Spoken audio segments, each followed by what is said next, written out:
YSR Congress party నుంచి పిఠాపురం మాజీ MLA Pendem Dorababu జనసేనలోకి వస్తున్న విషయం అందరికీ తెలిసిందే. అయితే దీనికి సంబంధించి వైసీపీ పెద్దగా ఏం స్పందిస్తున్నట్లుగా అనిపించట్లేదు. పైగా స్థానికంగా ఉన్నటువంటి వైసీపీ నేతలు మాట్లాడుతున్నటువంటి అంశం ఏంటంటే, దొరబాబు పోయినంత మాత్రాన వైసీపీకి వచ్చేటువంటి నష్టమేమీ లేదు, ఆయన ముసుగు తొలగింది అని చెప్పి మాట్లాడుతున్నారు. ఎందుకని అంటే, ఆయనకు 2024లో టికెట్ ఇవ్వలేదు.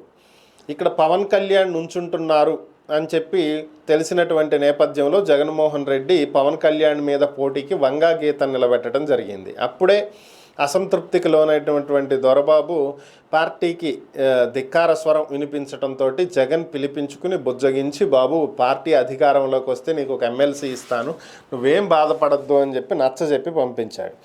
అయినా కూడా ఎమ్మెల్యే టికెట్ ఇవ్వకుండా ఎమ్మెల్సీ ఇస్తాము అని చెప్పటం, అది వచ్చిద్దో లేదో తెలియదు, అసలు గెలుస్తారో లేదో తెలియదు, గెలిస్తే కదా ఎమ్మెల్సీ.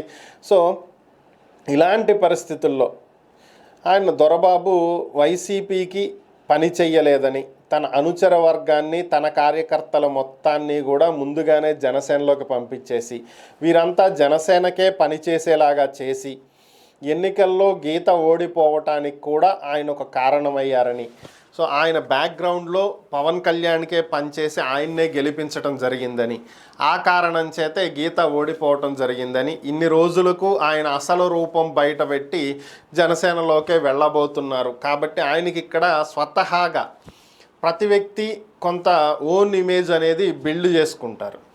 లైక్ ఏది ఏమైనా సరే పైన ఎవరు అధికారంలోకి వచ్చినా ఇక్కడ వాళ్లే విన్ అవుతూ ఉంటారు రెగ్యులర్గా, ఎందుకంటే వాళ్ళకి వ్యక్తిగతంగా ఉన్నటువంటి బలం అది. సో అటువంటిదేమీ దొరబాబుకు లేదు. లాస్ట్ టైం గెలిచింది కూడా వైసీపీ వేవ్లోనే గెలిచారు.